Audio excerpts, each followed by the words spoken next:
This is the Women's International League for Peace and Freedom event. It's something that we've done for 5 years in honor of those who died, those who survived but suffered greatly, and everybody else who's been a victim of any kind of torture or bombings or war, the kinds of things that just create such pain and suffering in the world. As an anniversary for the bombings of Nagasaki and Hiroshima, we light lanterns, which we then set afloat here in the cove of the bay. The bay is quiet this evening. The lanterns will follow on rafts behind kayakers, and they just circle quietly. The dark comes and all we see is the lanterns. It's a time to reminisce and a time to hope for the future.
started with the program. And I'd like to thank everybody for coming once again. I am Judy, the co-chair of Women's International League for Peace and Freedom, along with McGregor Eddy, who is not here tonight. We're co-sponsoring this event, along with the Peace Resource Center, the Peace Coalition of Monterey County, and the Monterey Peninsula Friends Meeting. I have some thank yous to give to people, and as we all know, movie credits will go on, and you usually only stay till the end if it's somebody you know who's in the credit list. But I do want to thank several people right now. Walking down the stairs right here in black is Mishka. Following her is Henry. Mishka Chudolowski and Henry Azama are the people that really are most responsible for seeing that this event has been put on every year, and they deserve a big round of applause.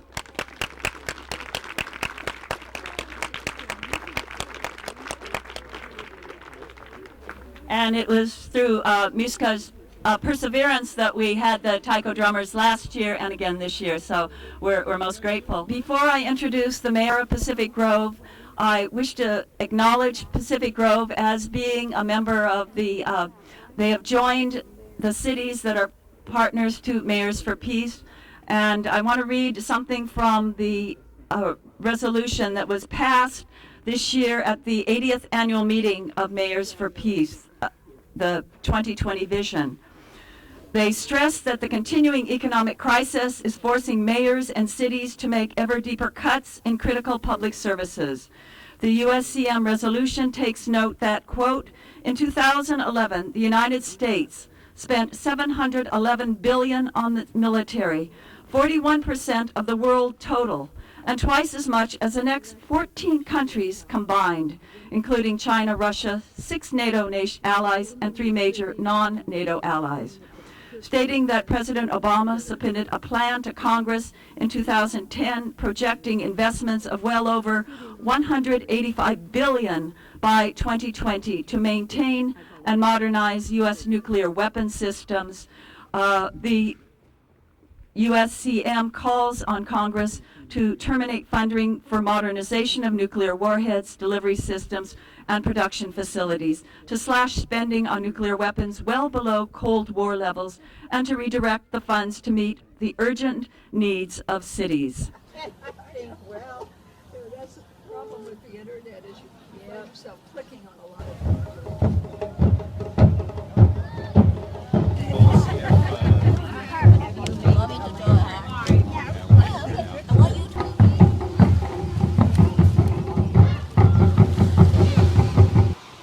Truman failed to mention the most lethal emotions feature of what seemed relentless.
We're happy to welcome Reverend Elaine German, co-minister of the Unitarian Universalist Church of the Monterey Peninsula, to open the ceremony with a blessing.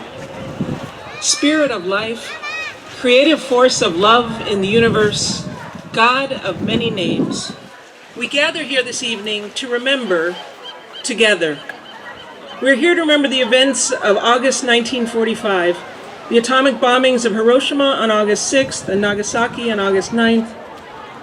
We remember these events of 74 years ago and the many victims. We remember our fellow humans who suffered, the loved ones who were lost. We remember with sadness and compassion and love. In front of the Hiroshima Peace Memorial's eternal flame, the inscription reads, "Rest in peace. We will not make the same mistake again."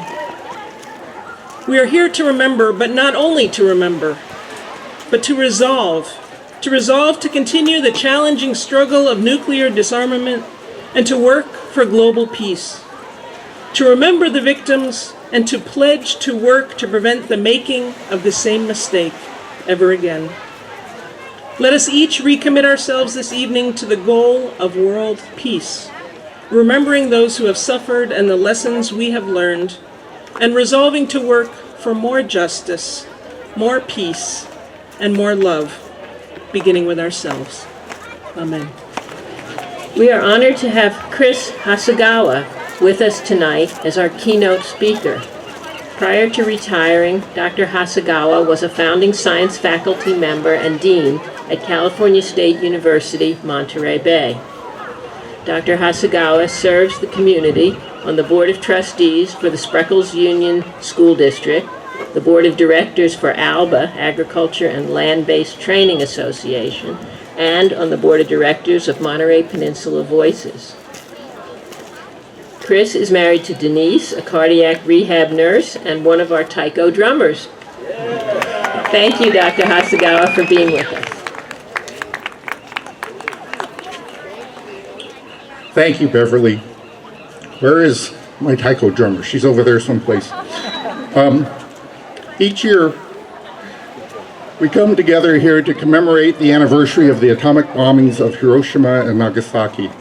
Within the first months after the bombings, approximately 130,000 people were killed in Hiroshima, and Nagasaki 70,000. In accounts by survivors, it is common to read of the inhuman scenes that resembled hell on earth, an inferno of intense heat radiating from the hypocenter that reached several thousand degrees Celsius. Human beings vaporized and horrifically burned. Fires that spread for miles around where the bombs were dropped, and black rain, sticky, dark, poisonous radioactive precipitation that fell from the sky and poisoned many thousands of people. In the decades since, radiation emitted by the bombs has continued to scar and claim the lives of people who were exposed to the bombings. The medical issues facing the hibakusha, the A-bomb survivors, have included cancer, birth defects, radiation diseases, and children born to victims. This shouldn't be something that we do to people. This is horrifying. We come here to honor the memory of those that we lost in the hope that their loss will help us to prevent the use of such weapons ever again. We also come here to feel part of a larger community beyond those that we see locally that are engaged in the struggle for peace worldwide. But how do we fight for peace? I mean, fighting for peace almost seems like a contradictory phrase. But those of us that are dedicated to the cause of peace must battle fiercely, for peace is not easily won. What battles need to be fought to win peace for future generations? I've got a couple of suggestions, some things that I'm working on myself. One is, use your outrage. The things that I described to you are not things that we ought to talk about passively with a scholarly dispatch. These are horrifying events, and we ought to feel that and emote that and share that. Whatever sparks our passion needs to be communicated to keep that story alive, and keeping that story alive is critical so that we don't do it again.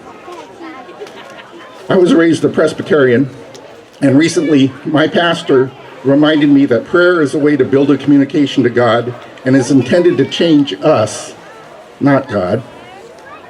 No matter what higher power you look to, outrage can be a powerful form of prayer. Offering prayers and thoughts ought not to be the end of the process, but the spark leading to action. Number 2, let's make sure that we remember and use the lessons of history. The people in Japan have been at the forefront of a fight to change education from a memorization of what happened to an opportunity to use what we've learned to face the challenges of today. The textbook has always been a compendium of facts, but now we're trying to make it walk away from this idea that it speaks with an omniscient voice and it just tells you what happened, to textbooks that have documents from both sides, so that we acknowledge that there are multiple perspectives and we use that conversation to affect the decisions that we're making now. For example, I believe that American students should study the forced incarceration of 130,000 American citizens during World War II to gain understanding of the dangers faced by more recent immigrants to the U.S. I think that, number 3, we need to keep fighting to forgive. I know in my life that doesn't always come easy. I'm wrong and I want to fight back. But in our own lives, we must practice forgiveness in our interactions with others. When President Obama went to Hiroshima, he met the hibakusha, the people that survived the bombs, and he says, we see these forgiveness stories in these people. There's a woman who forgave a pilot who flew the plane that dropped the atomic bomb because she recognized what she really hated was war. There's a man who has gone and sought out the families of Americans killed in battle against Japan because he believed their loss was equal to his own, and he wanted to make sure that they knew that forgiveness was a way to move forward. Forgiveness is not an easy choice for most of us. We need to battle for it. But the daily practice of forgiveness is crucial to developing a forward-looking perspective. Finally, the battle for peace involves talking civilly to people that don't agree with you.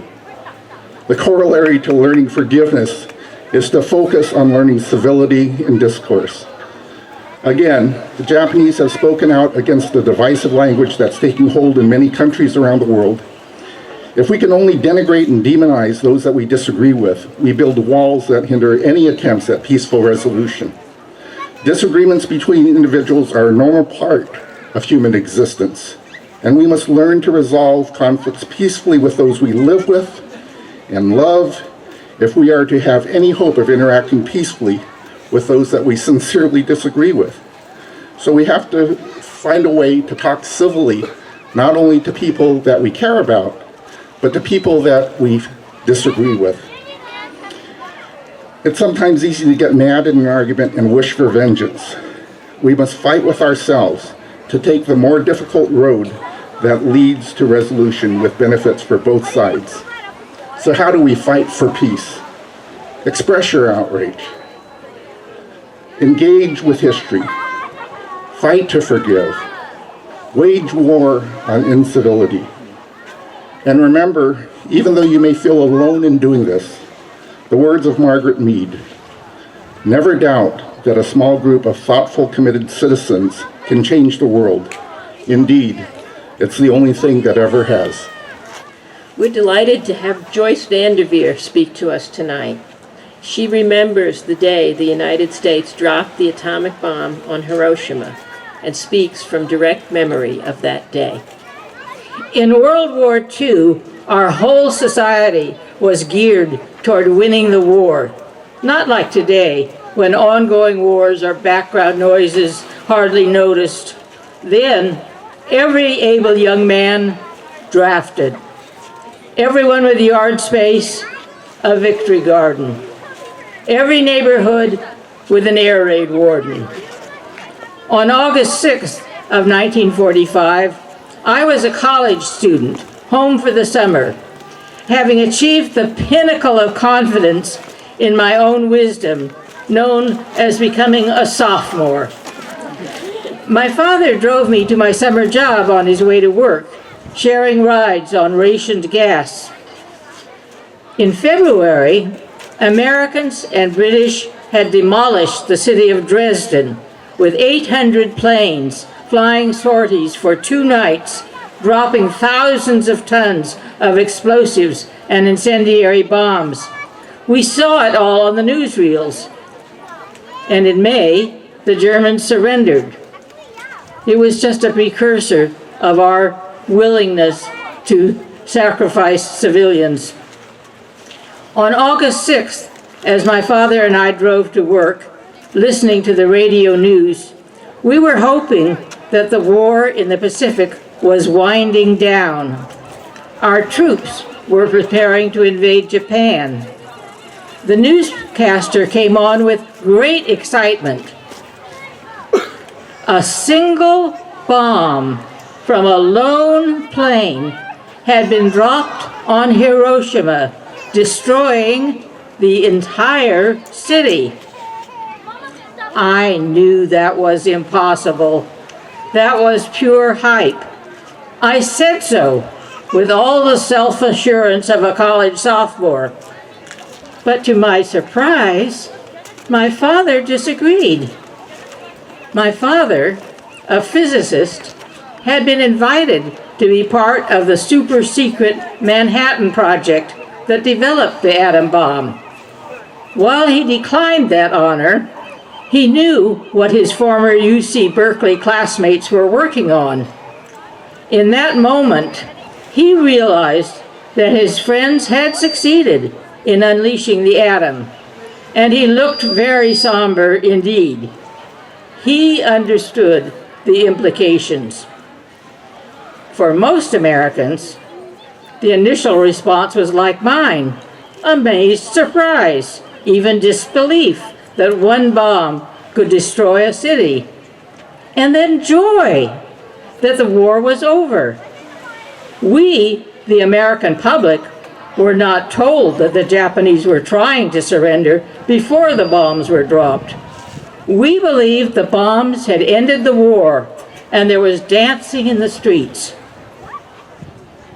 Then pictures appeared and descriptions of the horror of nuclear death. People still alive, flesh falling off their bones, shadows on sidewalks where people had vaporized. The jubilant mood shifted, and we realized that any country might now make and deliver an atomic bomb. The splitting of the atom could not be kept a secret. I had nightmares of a blinding flash of light and a mushroom cloud and all hell descending on Earth. Many people shared that experience. While the nightmares have faded over the years, the danger has not. With Trump's finger on the nuclear button and the Iran deal in shreds, the threat of nuclear war is greater than ever. The July 2017 Treaty on the Prohibition of Nuclear Weapons, a very hopeful development, will only come into effect when 50 nations have ratified it. So far, 70 nations have signed, but only 24 have ratified. It provides a time frame for the gradual reduction of nuclear bombs by the nations that already have them. None of the 9 nuclear nations have signed on to the pact.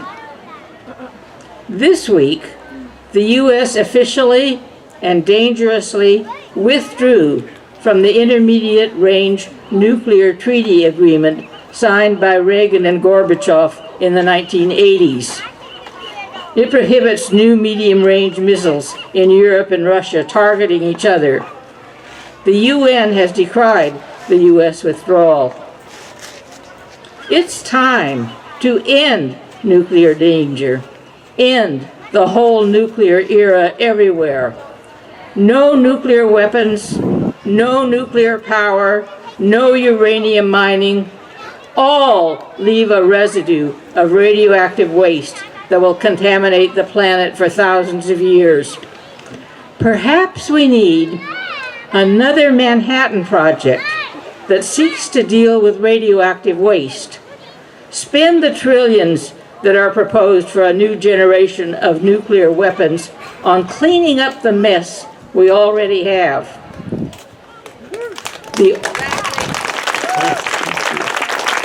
The only power that can stop the U.S. from flirting with global nuclear holocaust is people power.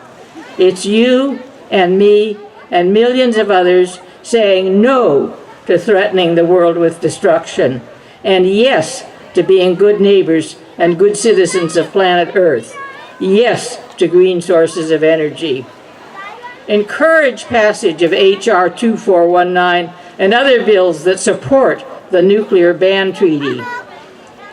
Our Declaration of Independence says that everyone, not just Americans, everyone is endowed with unalienable rights, including the right to life itself. Let's honor that by pushing for treaties and diplomatic negotiations to keep us and the world safe.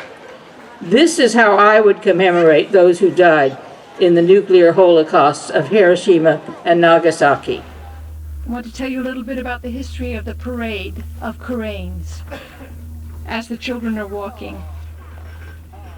It's customary within Japanese culture to fold 1,000 origami cranes when making a special wish. The story of Sadako, the child whose exposure to this atomic radiation in 1945 caused leukemia, and the girl who was inspired to create her chain of cranes, is a story known around the world. Today, this tradition of folding 1,000 cranes represents a form of healing and of hope during challenging times. For those in the Western world, 1,000 origami paper cranes have become closely associated with the bombing of Hiroshima by the Allies in 1945 and the wider issue of world peace. After the events of September 11th, 2001, the Japanese American National Museum, located in Los Angeles, had its staff and many, many volunteers, students, visitors, fold thousands of cranes.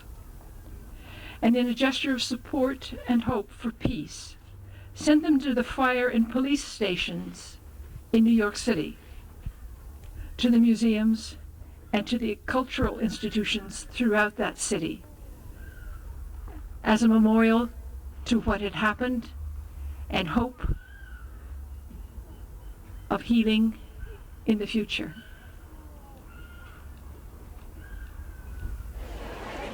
Next, we have Jennifer Felguth to read her poem titled Peace Lanterns.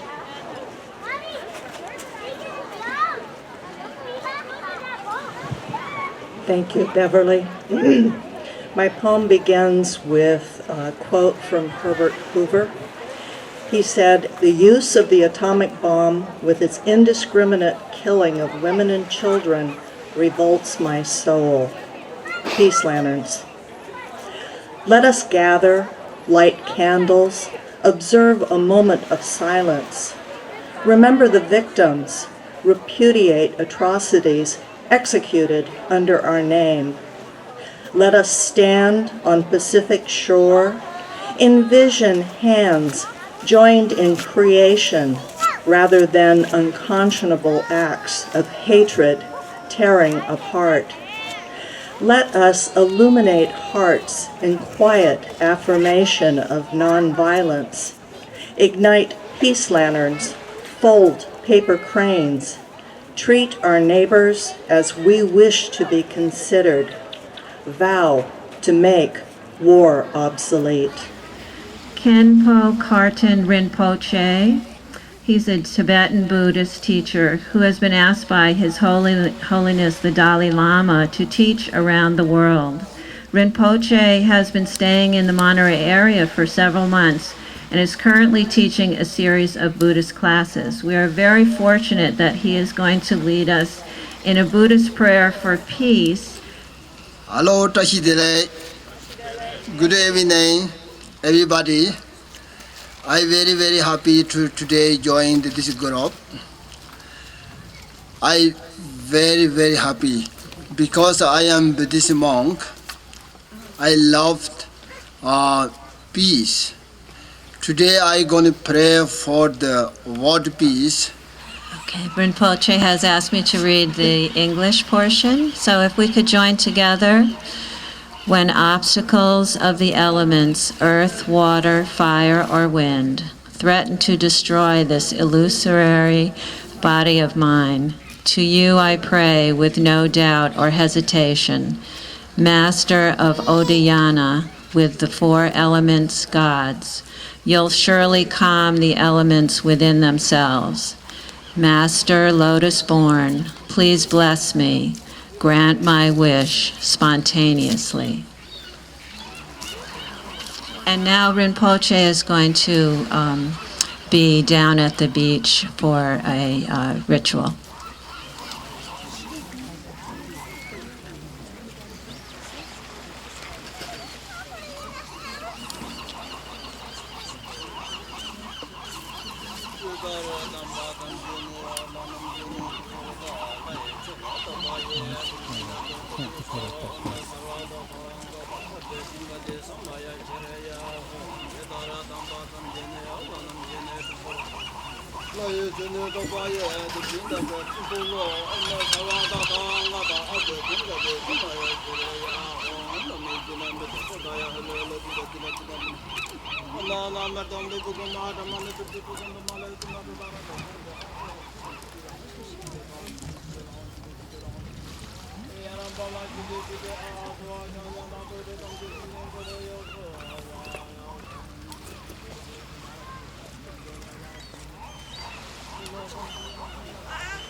Our Peace Lantern ceremony tonight is to commemorate and remember those who suffered the atomic bomb attacks on Hiroshima and Nagasaki, and to call for the end of war and violence as a way to handle conflict. It is especially important there is a stop to the development of nuclear weapons. While there has not been progress in ending stockpiling and development of nuclear weapons, here are two things that can give us hope. First, it is clear the majority of humanity is now demanding the end of the nuclear era. Landmines and cluster bombs were banned when the world recognized them for the humanitarian disaster they are, and the world is well aware nuclear weapons also are a humanitarian disaster of monstrous proportion. They are indiscriminate, immoral, and illegal. 3/4 of all nations support the UN Secretary General's proposal for a treaty to outlaw and eliminate nuclear weapons. Second, Mayors for Peace, composed of mayors of cities around the world, is working for nuclear abolition and the end of war. Started by the mayor of Hiroshima, it has grown to over 5,000 cities in 153 countries and regions. Mayor Carmelita Garcia, with approval from the Pacific Grove City Council, became a member of Mayors for Peace last year, and we're so pleased to have her here with us tonight. This makes Pacific Grove one of over 24 cities in California that are in agreement to abolish nuclear weapons. We are not only concerned about the threat from nuclear weapons, but from weapons that contain materials which are radioactive waste products of the nuclear industry. The Women's International League for Peace and Freedom is calling for a ban on uranium weapons. We have a petition on the table we urge all of you to sign. It will go to the UN in October when the UN votes on this issue. Uranium, sometimes called depleted uranium, has been used in warheads because even though it does not explode like a nuclear bomb, it pierces armor easily. It burns spontaneously and spreads dust over a wide area. This dust is toxic and radioactive. It's especially dangerous when breathed or when contaminated food is eaten, and will poison humans and the environment for billions of years. Over 400,000 kilograms of uranium weapons have been used in Iraq and the Balkans, where appalling increases in cancer and birth defects have been seen. Our own troops are also greatly affected. Shockingly, the U.S. military and government deny there are health and environmental impacts of depleted uranium. So please sign our petition. I would also like to mention Fukushima and the irony and tragedy that the nation that has suffered the most from radiation should again be the victim of huge releases of radiation that continue to contaminate air, land, and water in Japan. This radiation is also spreading to the northern hemisphere. It is important in the U.S. that we close down the 23 GE Mark I nuclear reactors that are similar to those that malfunctioned in Japan. We invite you to join the Women's International League for Peace and Freedom in pressing for action on these issues. We meet the third Monday of the month at the Peace Resource Center on Fremont Street in Seaside at 6:30 p.m. Lastly, the former Hiroshima Mayor Akiba spoke of the philosophy of nonviolence and humanity developed by the Hibakusha, those who suffered from but survived the A-bomb attacks, as expressed in the phrase, "No one else should ever suffer as we did." I end with his quote, "This is the spirit of Hiroshima, the conviction that the survival of the human race is more important than any personal suffering, injustice, hatred, or desire for retaliation." As the last lanterns are being lit, and then they'll be launched behind the kayaks out onto the water, I want to tell you some of the history of Japanese floating lanterns. Floating lantern festivals are in honor of Obon. Obon is a traditional cultural and family Japanese holiday each summer when departed loved ones are commemorated with the release and display of various types of lanterns: flying lanterns, floating lanterns, handheld lanterns, hanging lanterns, sky lanterns, and sculpted lanterns. There's a belief that lanterns guide spirits to final safe and happy resting places. During the Obon festival, people write the names of their loved ones on paper lanterns before releasing them.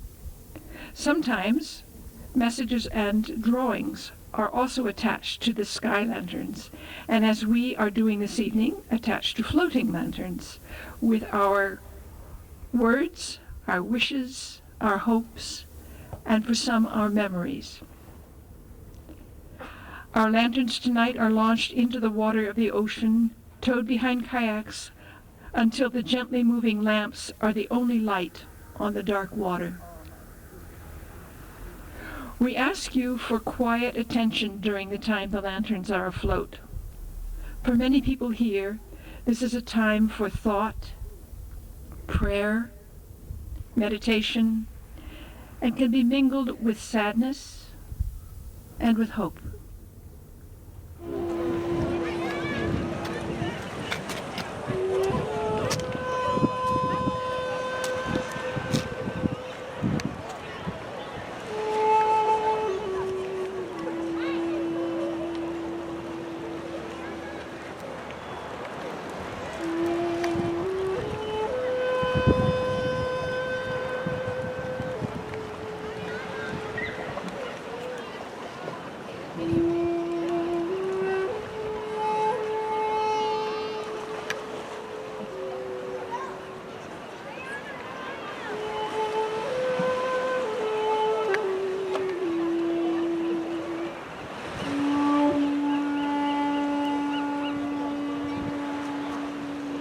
having